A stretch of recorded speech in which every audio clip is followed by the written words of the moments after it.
Buenos días y que el Señor les bendiga. Es un honor, un placer grande para mí poder estar aquí con ustedes un domingo más compartiendo, ¿no es cierto?, el precioso consejo de Dios. Todos estamos en el capítulo 9, ¿no es cierto?, de Romanos. Vamos a leer los primeros dos versículos, los vamos a leer juntos porque están conectados.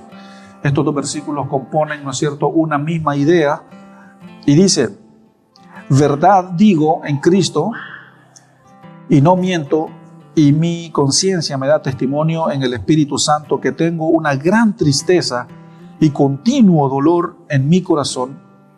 Es lo que dice el apóstol Pablo. Este es el mensaje número 32 de nuestra serie Renovando y Transformando el Entendimiento en Dios. Ayer yo tuve la oportunidad y la bendición de estar compartiendo con la confraternidad de pastores de Curicó. Habían unos 60 pastores más o menos en el seminario, en el retiro, y el retiro se tituló Metamorfosis. Y habían 2 expositores, empezamos a las 9 de la mañana y terminamos a las 5 de la tarde, 4:30, 4:40 terminamos.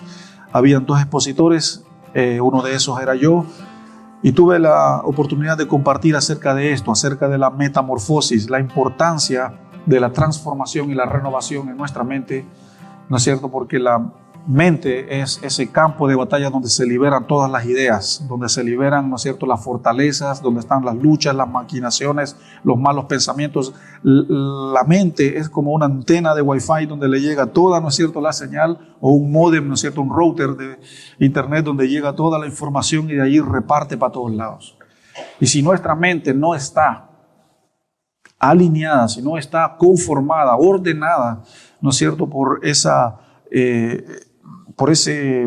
verdad, ¿no es cierto?, de Dios, es complicado. Y menciono esto porque voy a hablar algunas cosas que estuve también compartiendo ayer, pero las voy a comentar al final. Pero lo que acabamos de leer es el dolor de una persona, el dolor del apóstol Pablo por su iglesia, no su iglesia, sino la iglesia de Cristo, sino la iglesia a la cual él escribió la carta de Romanos. Pablo dice en el versículo 1 y confiesa y abre su corazón diciendo: tengo dolor, me duele el corazón, estoy muy triste y el Espíritu Santo es mi testigo, dice, de la tristeza y de lo apretado que tengo el corazón por lo que está pasando, ¿no es cierto?, la iglesia de Dios, la iglesia de Cristo allá en Roma. Ahora, ¿qué era lo que estaba pasando, no es cierto, la iglesia allá en Roma? En primer lugar, lo que hablamos el domingo pasado: tribulación, hambre, espada, persecución y muchas cosas difíciles. Eso era lo primero, pero lo otro también por lo cual se aprieta el corazón de Pablo no es solo la tribulación, la angustia, la persecución, el hambre, la desnudez y el peligro y la espada y la muerte, sino que lo que también acongoja y aprieta el corazón de Pablo es el hecho de que muchos creyentes estaban retrocediendo de la fe, estaban apartándose de la fe. Como muchos judíos también, ¿no es cierto?, que amaban a Dios durante el tiempo de la Segunda Guerra Mundial, al ver la persecución y la muerte, ¿no es cierto?, de la máquina alemana hacia ellos, muchos dijeron: yo no creo más en Dios, yo no creo en este tal Yahweh o Jehová, yo no creo en él. Y muchos retrocedían en la fe o retrocedieron en su fe. Bueno, en lo que ellos creían, ¿no?, en su ley y todo eso. Pero la iglesia, los cristianos de allá de Roma, estaban desertando, estaban apartándose. Oye, yo prefiero mejor vivir a que me maten, a que me prendan fuego, a que me persigan, a que me metan en una cárcel. Yo mejor, si alguien me pregunta, si un soldado romano viene y me pone la espada en la frente o aquí en el cuello y me dice que si yo soy un creyente, mejor le digo que no. ¿Para qué me voy a complicar? No, yo tengo familia, yo tengo hijos. Mejor le digo que no, que yo soy fiel al César, que yo le soy fiel a la mitología griega, a la mitología romana, y que sí, que yo no tengo nada que ver con eso. Y muchos estaban en esa parada, en esa actitud, en esa conducta, y esto es lo que aprieta el corazón de Pablo según los primeros 2 versículos del capítulo 9.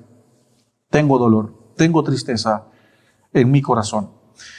Luego de eso tenemos, ¿no es cierto?, los siguientes 3 versículos y los vamos a leer juntos porque están conectados. Vamos a leer desde el versículo 3 hasta el 5. A todo esto, el título de nuestro mensaje es: no todos obedecerán. ¿Okay? Y vamos a conectar ese título al final.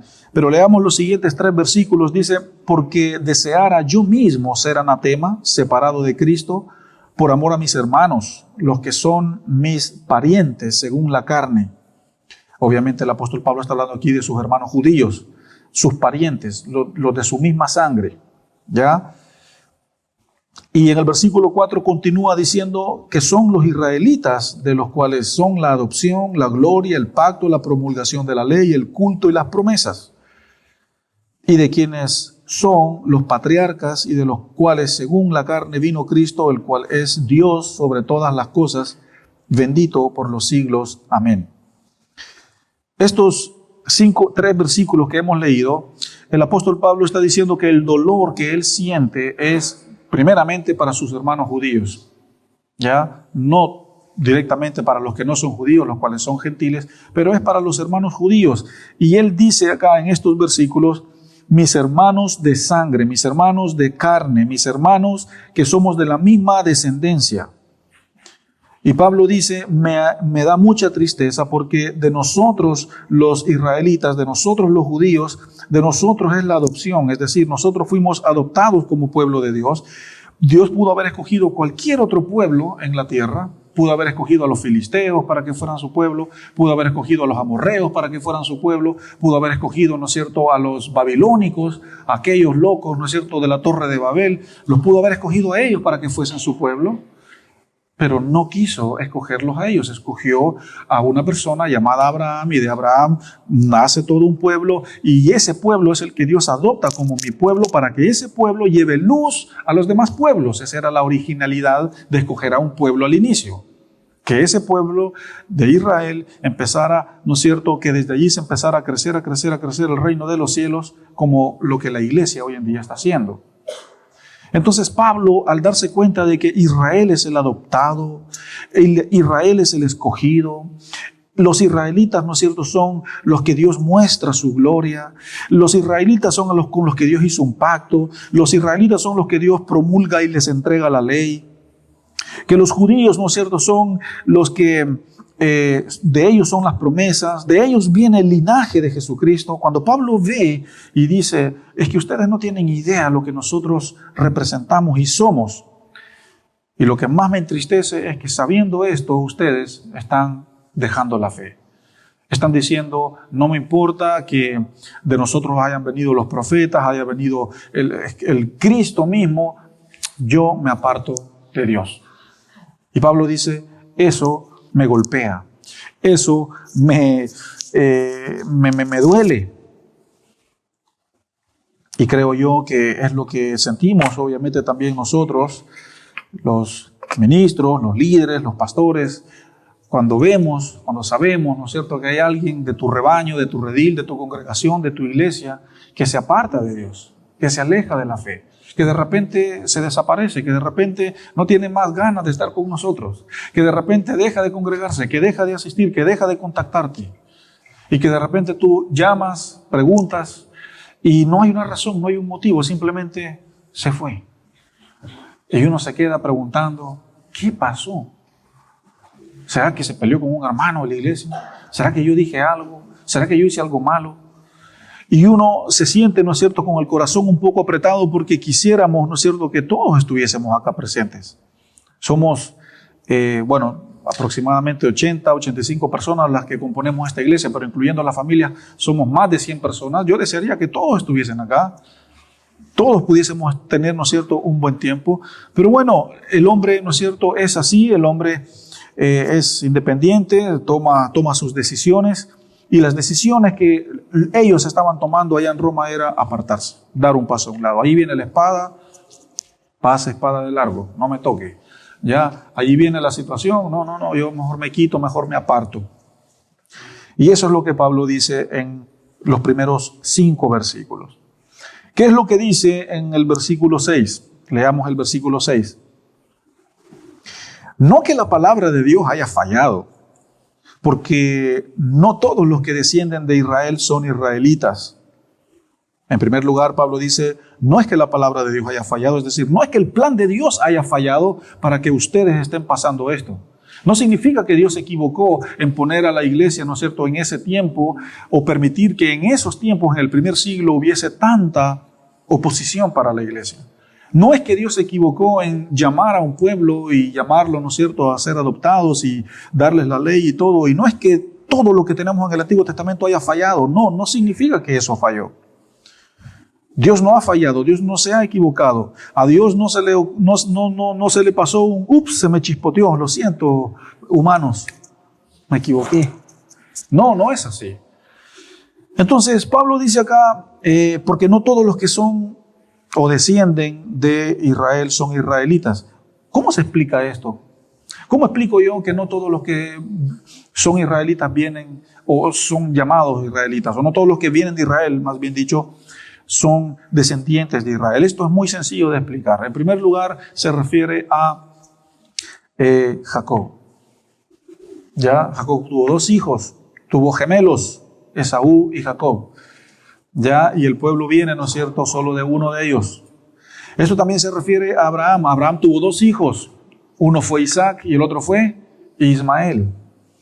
Pero el hecho de que los dos hayan sido hijos de Abraham no significa de que todos sean, ¿no es cierto?, los escogidos para ser pueblo de Dios. ¿Quiénes fueron solo los escogidos? Los que vienen de Isaac. Muy bien. Allí se refiere de que no todos los que son llamados o todos los que vienen, ¿no es cierto?, de Israel son israelitas. Y Pablo dice eso porque él se está dando cuenta que no todos los que verdaderamente, creo yo, que dicen ser creyentes o que aman a Dios son verdaderamente creyentes. Y esa es una realidad, iglesia, que está en nuestro medio. Muchos aman a Dios, muchos dicen que temen a... Oye, si hasta los demonios creen en Dios, ¿de acuerdo? Hasta los demonios le tiemblan a Dios, pero siguen siendo demonios. No le estoy diciendo demonio a nadie, ¿ya? Pero muchos dicen proclamar la fe. Nayib Bukele, por ejemplo, el presidente de mi país, mi hermano también acá presente en El Salvador, dice que ama a Dios, él dice que cree en Dios, pero yo no sé si él es fiel a su esposa, yo no sé si él se congrega, yo no sé si él se levanta en la mañana y sale temprano con su Biblia a tener una relación personal con Dios. Yo no tengo idea, pero él dice que ama a Dios. Entonces, por eso Pablo aquí dice, no todos los que de verdad descienden de Israel son israelitas. Como quien dice, de verdad aquí permanece solo el que de verdad está convertido, solo el que de verdad quiere perseverar. Versículo 7, ni por ser descendientes de Abraham son todos hijos. Bueno, esto es lo que yo acabo de decir en realidad, sino que en Isaac te será llamada descendencia, es lo que dice el texto. Yo quizás me adelanté, ¿no es cierto?, a mencionar lo de Esaú, lo de Jacob o lo de Abraham e Ismael, para decir lo que dice el versículo 7.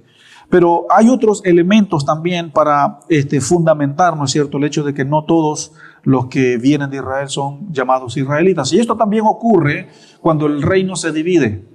Más adelante en la historia en el Antiguo Testamento, Salomón, el hijo de David, comete, ¿no es cierto?, pecado, y por esa razón Dios le dice, el reino se va a dividir. Y eran 12 tribus, 12 hijos que tuvo Jacob. Esos 12 hijos se convierten en 12 tribus y esas 12 tribus componen todo el pueblo de Israel. Pero por el pecado de este rey Salomón, esas 12 tribus se dividieron. ¿Ya? Se dividieron, quedándose un grupo de 10 tribus en la zona norte, ¿no es cierto?, de la nación, y quedando 2 tribus en la zona sur de la nación. Las 12 tribus divididas, ellos, ¿no es cierto?, son conquistados, los 10 de la zona norte, y son mezclados, y el linaje, ¿no es cierto?, se pierde, se mezcla.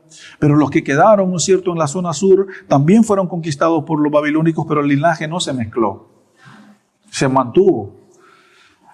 Entonces, desde una perspectiva de Pablo, ya en el Nuevo Testamento, dice, el pueblo de Israel son 12 tribus, pero no todos ya son israelitas. Ahora son israelitas solo los que quedaron abajo, ¿no es cierto?, la tribu de Judá, la tribu de Benjamín. De la palabra Judá viene el nombre judío, Judá, judío, de allí nacen los judíos. Por eso Pablo dice, no todos los que son o fueron originalmente israelitas descienden, ¿no es cierto?, ahora no son israelitas 100%. Ahora son pueblo de Dios solo los que quedaron abajo, en la zona sur, los judíos, la tribu de Judá, y de allí, ¿no es cierto?, es donde viene el linaje de Jesús para los tiempos del Nuevo Testamento. Por eso Pablo dice acá en el versículo 6, que no todos los que descendieron de Israel son israelitas, y por eso también en el versículo 7 él dice que no todos los que descienden de Abraham son hijos, porque son hijos solo los que son hijos de Isaac. Los que son hijos de Ismael, esos no son hijos de Dios, no son parte del pueblo de Dios, porque ya sabemos la historia cómo Ismael fue concebido. Ofendió el corazón de Dios. Sara no podía tener hijos, y Sara le dice a Abraham: acuéstate con una de las criadas, embarázala, y yo agarro el hijo y ese va a ser nuestro hijo. ¿Qué? ¿De verdad quieres que haga eso? Sí, porque ya tengo 90 o 95 años, no tengo hijos. Pues, dame un hijo. Sí, pero no así, pues Sara. Ah, pero yo quiero un hijo. Y cae en el juego de Sara y así nace Isaac. ¿Agradó eso el corazón de Dios? Perdón, Ismael, gracias. ¿Agradó eso el corazón de Dios? No. Entonces Dios dice: no, para, yo soy un Dios de orden, yo soy un Dios santo, eso yo no lo puedo probar. Lo que yo apruebo es el hijo que yo les voy a dar. Y ahí nace Isaac, y de ahí viene el pueblo de Dios, de ahí viene el linaje de Jesús. A eso se refiere Pablo acá con lo que está hablando en el versículo 7. Ahora el versículo 8 dice: esto es, no los que son hijos según la carne son hijos de Dios, sino los que son hijos según la promesa, estos son contados como descendientes. Iglesia, hay 3 versículos que Pablo está usando para separar, ¿de acuerdo? Uno diciendo de que no todos los que son israelitas, no todos los que vienen de Abraham, y no todos los que son hijos en carne son hijos de Dios. Entonces, ¿quiénes son los que son hijos de Dios? Básicamente los que viven ahora en Cristo Jesús y caminan bajo las ordenanzas y la guianza y la autoridad y el régimen del Espíritu Santo. Porque ahora el sello que confirma que nosotros somos adoptados y somos hijos de Dios es que nosotros tenemos el Espíritu Santo adentro de nosotros, y esa es la diferencia del creyente y el no creyente. El creyente tiene el sello del Espíritu Santo, el que no está en Cristo no tiene ningún sello del Espíritu Santo. Porque no ha venido a la fe todavía, no ha venido a Cristo todavía. Y a eso también, ¿no es cierto?, se refiere el apóstol Pablo cuando habla acerca de eso. Solo los que viven bajo su espíritu y bajo su guianza son hijos de Dios. Entonces, aquí terminamos, ¿no es cierto?, de leer estos 8 versículos, y Pablo entonces dice lo siguiente. Yo les he dicho esto, les estoy escribiendo una carta, y les estoy escribiendo porque me estoy dando cuenta que no todos los que dicen que aman a Dios, que conocen a Dios, perseveran en Dios. Y por eso el título de este mensaje: no todos obedecerán. No todos llegarán, ¿no es cierto?, a esa estatura del varón perfecto que es la estatura de Cristo. No todos, pero no es porque el plan de Dios haya fallado, no es porque el plan de Dios en enviar a su Hijo, ¿no es cierto?, a morir por nosotros falló y no sea suficiente, como muchos hoy en día piensan que eso del evangelio, eso de la cruz, eso de ir a la iglesia, eso está obsoleto ya, eso ya no funciona. Ya solo los abuelitos, las personas mayores, es para ellos nomás. Es lo que hoy en día, ¿no es cierto?, el pensamiento que anda allá afuera, no, eso de ir a la iglesia. No es que el plan de Dios de que exista una iglesia sea malo, que haya fallado. Lo que pasa es de que el ser humano, el problema está en la carne, en el corazón del ser humano, que no quiere, ¿no es cierto?, obedecer esta fe. Ahora, para entrar, ¿no es cierto?, ya en aplicación e ir buscando un poco, ¿no es cierto?, el cierre de esta enseñanza, yo me quiero quedar con el hecho de lo que Pablo dice en los primeros 2 versículos. Verdad digo en Cristo y no miento, y mi conciencia me es de testimonio junto con el Espíritu Santo que tengo una gran tristeza y un continuo dolor en mi corazón por ver la forma como ustedes, cristianos, allá en Roma, están apartándose de la verdad. Eso es lo mismo que Pablo le dijo a los Gálatas. Estoy maravillado que tan pronto se han apartado de la verdad. Es que no hay otra verdad, dice, pero solo hay una. Pero estoy atónito, estoy pasmado de ver cómo tan pronto se han apartado de la fe. Ahora, estudiemos un poco, analicemos un poco el dolor de Pablo, el pensamiento de Pablo con respecto a por qué él está triste. ¿Saben, hermanos? Pablo está triste porque estos que están retrocediendo no se van a salvar. No van a entrar al cielo, no van a entrar a una eternidad con Dios. Y eso es grave. Eso es complicado, es complejo. En primer lugar, Pablo dice, no van a alcanzar la salvación, que es el gran objetivo de ser creyente. Que va a llegar un momento en el que todo esto que se llama tiempo y todo esto que se llama mundo va a dejar de existir. Y como dijo Juan Calvino, el ser humano desde que nace tiene dos destinos. Sea que tenga un encuentro con Cristo o no aquí en la tierra, sea que sea cristiano o no cristiano, el ser humano desde que nace tiene dos destinos. Dos, el infierno o el cielo. Y es cierto.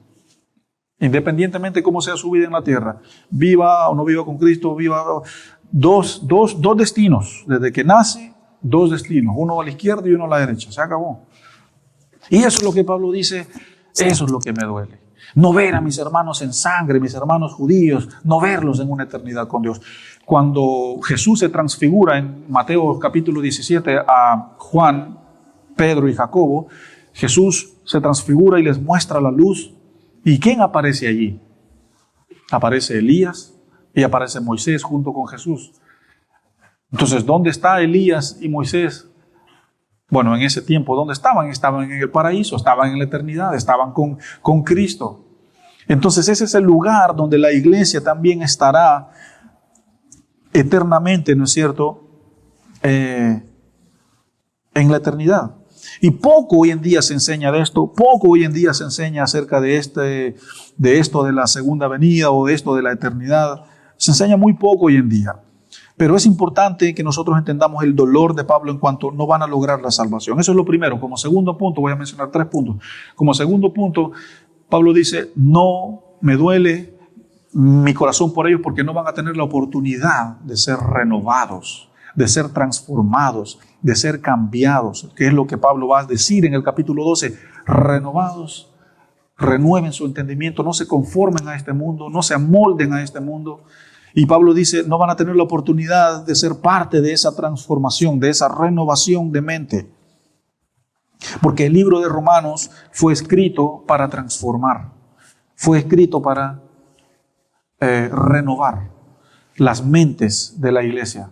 Las mentes reprobadas, las mentes, ¿no es cierto?, que están esclavas, las mentes que están en esclavitud, las mentes que están, ¿no es cierto?, bajo las tinieblas del pecado, las mentes que están esclavas por las adicciones, las mentes que están agarradas por Satanás, el diablo. Romanos es escrito para eso, para liberar las mentes, para soltar, ¿no es cierto?, para liberar las batallas que se pelean en el mundo y en el campo de las ideas, en el mundo y en el campo de las maquinaciones, que en este momento no tengo idea qué es lo que ustedes están pensando. Espero que estén pensando en ser transformados y cambiados, pero Romanos fue escrito para eso. Renovad vuestro entendimiento, renovad vuestra mente en Dios. Pablo quería que esta influencia de sus escritos no solo afectase a la iglesia cristiana, sino que afectase a las áreas de la sociedad, que afectase a la educación, que afectase a la medicina, que afectase a la tecnología, que afectase a la política, a todas las áreas, porque la Biblia es eso, es el centro de la sociedad, es el centro de la iglesia, es el centro de nuestra vida, pero es el centro, debe de ser el centro de una sociedad. Por eso, países del primer mundo como Francia, Inglaterra, Suiza, Holanda, los países de Escandinavia, fueron países tan cristianos cuando surge la Reforma, porque entendieron que la Biblia es el centro de la sociedad y por eso nosotros vemos países tan ordenados, tan sistematizados, bueno, hoy en día no tanto, pero porque el cristianismo reinó en ese lugar. Juan Calvino, ¿no es cierto?, fue llamado por uno de los reyes, por las autoridades, ¿no es cierto?, de Suiza a Francia. Dice, Calvino, ven y ayúdanos a gobernar nuestro país. Juan Calvino era abogado de profesión, pero también era un teólogo, era un pastor, era un estudioso. Y Juan Calvino va a Suiza y pone orden en Suiza. Y Suiza, aunque para muchos no lo creen, es lo que es porque el índice del evangelio que hubo en ese lugar fue muy alto. Tenemos también Inglaterra, tierra de avivamientos, 200, 300 años atrás, en los tiempos de la Reforma. Países que fueron transformados por la palabra de Dios. La cosmovisión de vivir de ellos era una cosmovisión bíblica. Las universidades, la Universidad de Oxford o Cambridge en Inglaterra, fueron universidades que empezaron dando cursos de teología, cursos bíblicos, carreras bíblicas. Bueno, John Wycliffe estudió allí, el que tradujo la Biblia del latín al inglés en el año 1100 aproximadamente, estudió en Oxford. Ahora vaya usted a Oxford, allí odian a Dios, allí blasfeman a Dios ahora. Las mejores universidades de Estados Unidos, Yale, Princeton, Harvard, Stanford, bueno, son muchas, eran centros de estudios bíblicos, eran lugares donde reinaba la palabra de Dios. Y por eso vemos a Estados Unidos una sociedad, ¿no es cierto?, tan cristiana, tan puritana, y ponen el billete, en Dios confiamos.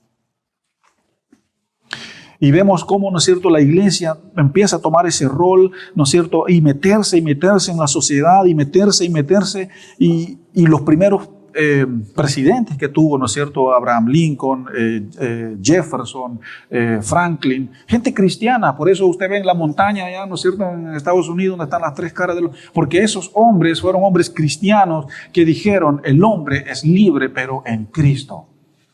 Meten la Biblia en los sistemas de educación, y la educación, ¿no es cierto?, americana, puritana, empieza a ser, ¿no es cierto?, tan buena, tan avance. Por eso tanta tecnología, hoy en día es el país que más influencia al mundo, ya sea para bien o para mal. Todo lo que son Gmail, Facebook, WhatsApp, todo lo que usted usa, todo lo que usted tiene en su celular, viene de allá. Un país primer mundo, no solo en dinero, no solo en finanzas, sino también en los medios, en las comunicaciones, en la música. Los cantantes de rock, de rap, de hip hop, hasta cuando van a los Juegos Olímpicos. Ya, yo no estoy aquí tirándole flores a Estados Unidos, ya no. Mi esposa es de Estados Unidos, con todo respeto, pero tú ves el medallero, Estados Unidos, todas las medallas. Porque hay educación, porque hay una mentalidad distinta, es una mentalidad puritana que hoy en día se está cayendo a pedazos. La iglesia está dejando de participar cada vez más en la sociedad. Y eso es lo que los que fundaron esos países entendieron, que transformar la mente en Dios no tiene límites. Y por eso me duele lo que está sucediendo en Chile, porque es un país que en los últimos años ha tenido la mejor economía, ¿no es cierto?, en Sudamérica, pero lamentablemente quien nos está gobernando en este momento es Ofni y Finés. No me diga que no conoce a Ofni y a Finés. Fueron los hijos de un sacerdote en el Antiguo Testamento que fueron sacerdotes jóvenes y dejaron la embarrada en el pueblo. De verdad, con todo respeto, si usted es de izquierda o es derecho, no quiero hablar aquí de política ni nada, pero necesitamos orar por nuestro país. Necesitamos orar por Chile. Todavía Chile le ha hecho la resistencia a todo lo que ha ocurrido, pero la clave está en el próximo gobierno que viene. Entonces, iglesia, esto de renovar la mente, Pablo lo escribió desde una cárcel, pero lo que él escribe acá en Romanos, lo escribe y lo dice. Eso es lo que me duele, que los que están retrocediendo, los que están dejando la fe allá, no van a tener la oportunidad de crecer y desarrollarse en Dios y alcanzar la libertad de la vida. Porque el conocimiento es poder, el conocimiento empodera, ya sea para bien o para mal. Y la bendición, ¿no es cierto?, que tiene la palabra de Dios hacia nosotros es que nos da conocimiento de Dios. Y en Dios nosotros somos fuertes, en Dios somos inteligentes, en Él somos capaces. Y eso es lo que hace el cristianismo, libera las mentes, libera los corazones. Y esto ocurrió con Pablo. Pablo fue un esclavo de la ley, fue un fariseo, fue un perseguidor de la iglesia, pero se choca con la gracia de Cristo y el hombre se libera. Y escribe 13 cartas que reflejan esa libertad. Tenemos los países también, ¿no es cierto?, que fueron conquistados por Inglaterra, tanto como Estados Unidos, el país también de Nueva Zelanda, Australia, son países prósperos hoy en día, porque cuando llegaban y conquistaban, ellos plantaban iglesias, hablaban con los políticos, los líderes o las tribus, no sé, que gobernaban en ese lugar, les enseñaban la Biblia y los educaban. Y empezaban a crecer y a salir de la ignorancia. Y nosotros que fuimos conquistados por los católicos, puras violaciones, robos. Es complejo. Cuando el cristianismo se mete, cuando el cristianismo gobierna, ¿no es cierto?, cuando la iglesia sabe que el rol, ¿no es cierto?, es hacia afuera, ahí el reino empieza a crecer. Y por eso yo quería hablar hoy en día de esto, de que no todos obedecerán, porque Pablo lo que le entristece es eso. Eso es lo que le da de verdad como ese dolor, ver la riqueza de lo que es la libertad en Cristo Jesús. Y dice, si todos tan solo supieran de lo que pueden ser capaces, pero los veo retrocediendo. Oye, y claro, ver una espada, ver una persecución, pero la iglesia ha sido preparada y equipada para enfrentar todos los tiempos, difíciles y no difíciles. La iglesia es un órgano que tiene vida, que está preparada y equipada y entrenada para enfrentar lo que venga, porque Cristo y su evangelio y su verdad es fuerte y más mayor que cualquier cosa. Ahora, para terminar, quiero que vayamos a Hebreos capítulo 10. Hebreos capítulo 10, versículo 39. Por ahí está el debate que no se sabe quién escribió Hebreos, si lo escribió Apolo, si lo escribió Pablo, si lo escribió, no sé, algún otro judío. Pero bueno, el libro de Hebreos fue escrito para gente que también vivía bajo persecución. Fue escrito para judíos que estaban bajo persecución. Pobres judíos han sido perseguidos desde que...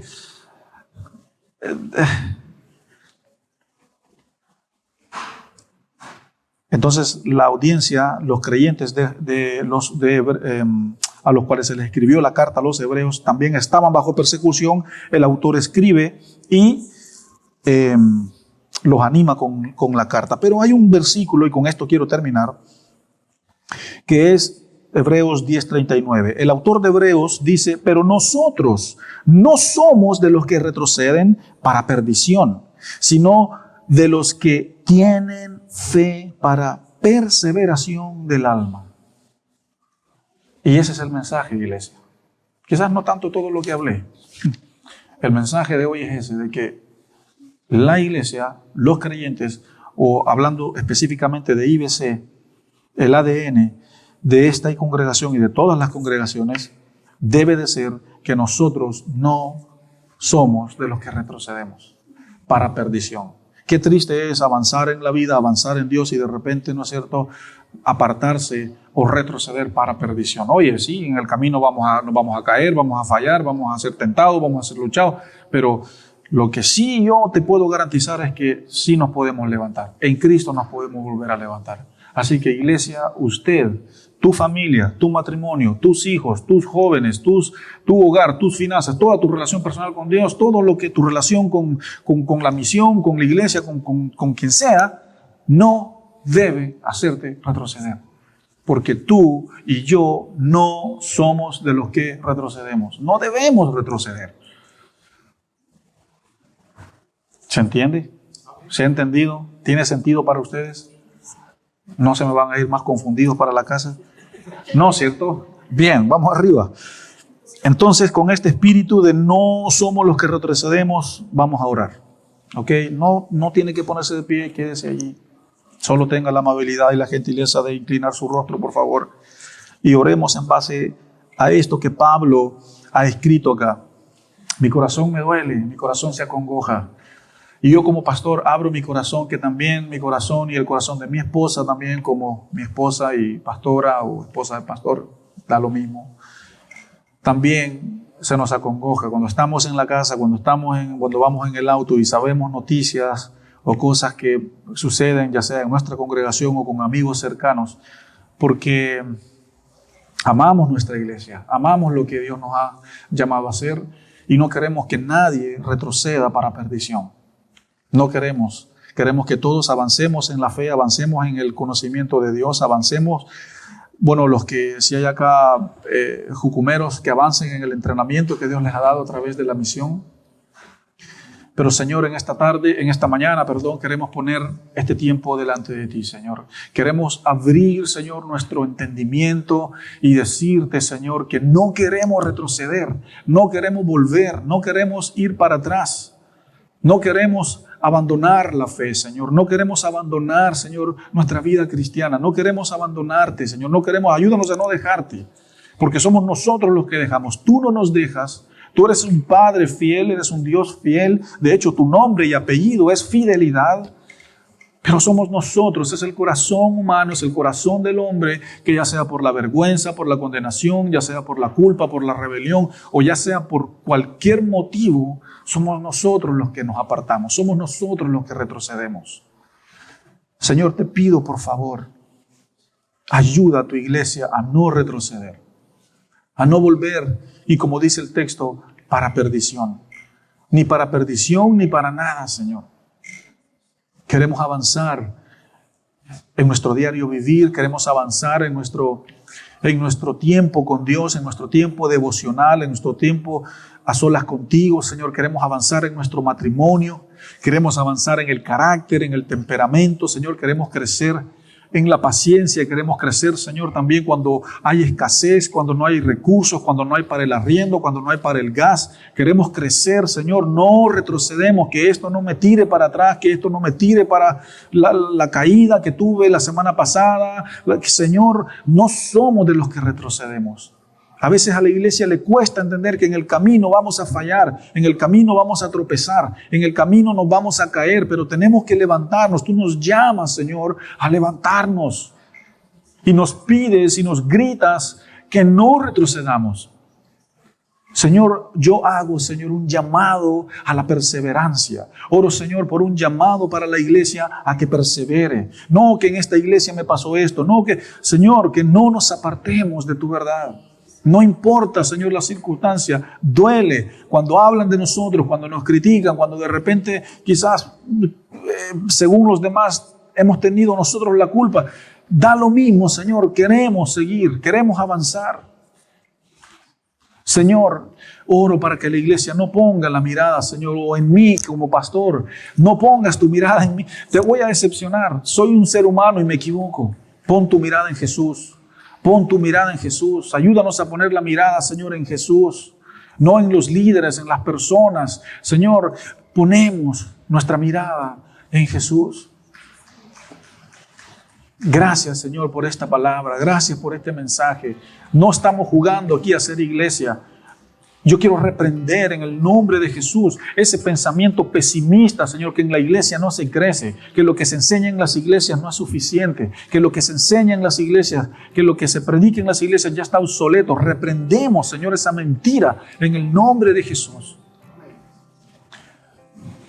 Oro, Señor, por más de tu verdad en esta congregación, para que tu conocimiento, Señor, empodere, para que tu conocimiento, Señor, fortalezca la fe, Señor, de todos los que componen esta congregación. Los niños allá afuera, Señor, ayúdalos a crecer. Son el futuro de esta congregación y los que van a venir también, Señor.